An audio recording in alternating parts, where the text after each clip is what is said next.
Today's episode is inspired by a quote from a book I'm reading right now. It's called In Your Best Year Ever. And host and author of the book, Michael Hyatt, says that doubt is a goal toxin. So think about that for a minute. Doubt is a goal toxin. So where do you have doubt in your course business or for your courses? And let's talk about it today. Welcome to the Course Creators HQ podcast, helping you navigate the latest techniques for creating and marketing online courses. And now, here is your host, Julie Hood.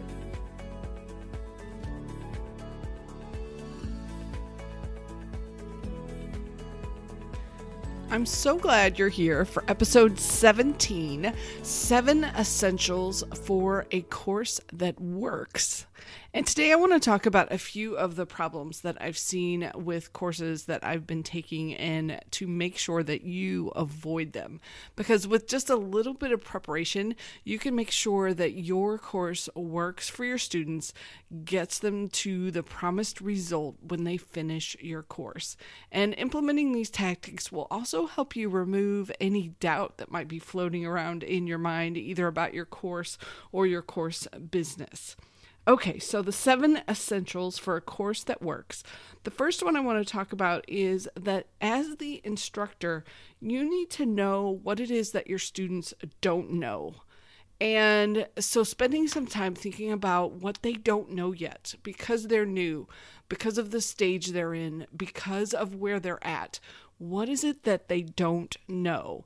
And you may need to do some research on this. Facebook groups are a really good place to see where people are asking questions. Or another actual one of my favorite places to learn this is when you're working with clients. Because then you've experienced what it takes to get started and what it takes for someone to go through your framework and go through your process and where the holes are. So make sure that you're spending some time thinking about what it is that your students don't know. That's number one. Number two is being able to put things in a logical order.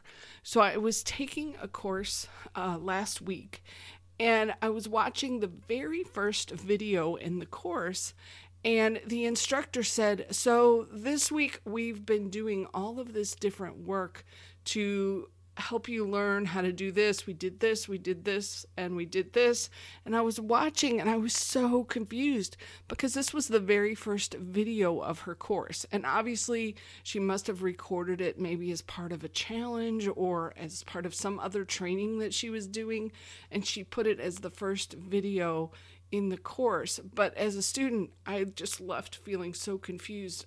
I didn't know what she was talking about from all the other steps of the process. And so make sure that you're putting the steps into a very logical order for your students. And I've found people are either really good at this or really bad at it. So if you're able and have some experience maybe with thinking through a process from start to finish, then you're probably in good shape. If you have more trouble with this, get some help. Get one of your super organized friends to help you put things into a logical order. It's not an obvious skill, I realize. Not everyone knows how to do this. So don't feel bad if it's not something that you naturally can do. Get someone to work with you to help you kind of place things in the right order in making sure that they build upon each other as part of your course. So that's number 2, putting things in a logical order in your course. Number 3 is sort of a bonus one, and this is to create cheat sheets or almost cliff notes for your course. And I took a podcasting course from Doug Sandler, and I just loved how he did this. So each lesson of his course had a 1 to 2 page PDF, and it was not a transcript. That's the first thing I want to mention, is that this is not a transcript that you're creating. This is more of a Cliff Notes version of the lesson. So I'm sure you remember we all loved being able to use Cliff Notes to summarize a book and get the gist of what the book was about. And so what I really liked about this is I did have some experience already, so I could look at his Cliff Notes and know, is this a lesson that I need to watch or not? Because if it was something I had already learned previously, then I didn't have to take the time to actually watch that lesson. So the Cliff Notes gave me a summary, fairly detailed, but it fit on a page or two, and the lessons were less than 10 minutes in video length. And then it also gave me the homework and the assignment from that lesson. So try to implement that with your courses. Each lesson should have its own PDF Cliff Notes version attached to that lesson. And then number 4 is sort of related to this, and that's using really good audio and keeping your audio short. So when you're asking folks to listen to you for a long time, you want to make sure that you've got good audio for them and it isn't distracting or there isn't a lot of noise in the background. And then keeping the audios short. So I like to recommend under 10 minutes, 5 to 6 minutes if you can for a lesson, because we've all sat down to a course and it's got an hour and a half video that we're supposed to watch. And I just kind of inwardly groan thinking, I really don't have time to watch an hour and a half video. So as the instructor, I want you to be concise and specific for your students so they don't have to watch 90 minutes. Give them 5, 6, 10-minute videos for the lessons to take them and move them forward. You'll have a much better completion rate of your course with shorter videos. Number 5 is knowing actually where to find your audience. And this is a big one, I will tell you, for being able to sell your course. And a lot of folks may start out and the hard part they think is trying to come up with their course and get it created. But I feel like the more difficult challenge is getting in front of your potential students. So before you create your course, at least spend a few minutes thinking about who is the perfect person for this course and where are they at in their journey.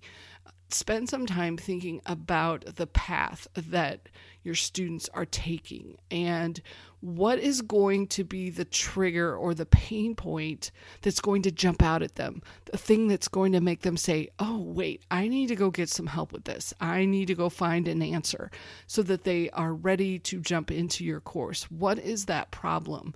And where are these people hanging out together? Where are they online?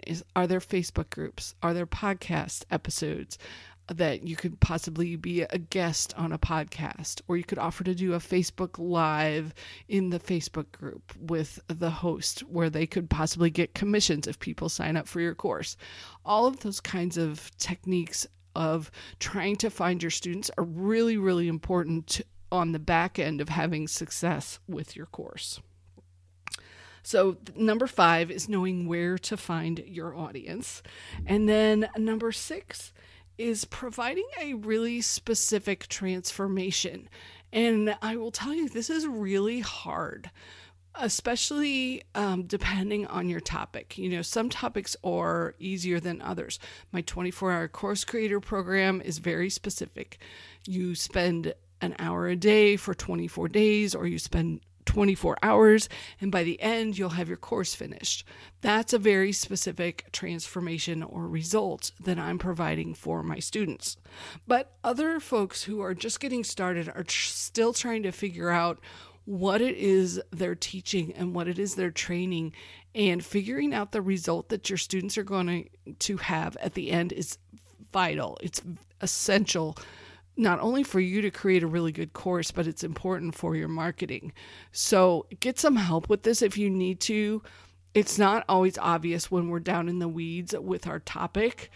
You really want to make sure that you're taking the opportunity to think about, what is that result? What is that transformation? what am I going to provide for my students? And then run it past some people. Maybe you're in a mastermind, maybe you're in a group where you can get some more feedback, and not just people that are friends of yours, but find some folks that are your actual potential students and see what they have to say, not only about the topic, but whether it's something they would pay for. So knowing that transformation and how important it is for your student, what it is and how you're going to take them from where they are to where they want to be, that whole transformation result piece is essential to a really good course. And then number 7 is working on the course hosting and tracking where your students are in the course. So this one is not at the top of the list, but I do think it can be really helpful to understanding the successfulness of your course. And when you are using some of the course hosts like Kajabi, Thinkific, Teachable, they are really good about tracking the status of a student. So if I log into a course, I watch this video, I mark it as complete. I watch the next video, I mark that one as complete, and it will then tell me, you're 10% of the way through your course. And that kind of tracking is a whole nother level of following your students. It can tell you where they're getting stuck, where they're stopping, where they're dropping off. And it helps your students too, because the system is tracking where they should go next, the next time they log in. So it's kind of a minor detail, but I think it can be really important to the long-term success of your course and understanding how well your course is performing for your students. So I hope these were helpful for you today. I'll run through them real quickly, and I'd like to suggest that you pick one of them to try to get implemented or to improve this week. So the 7 essentials for a course that works.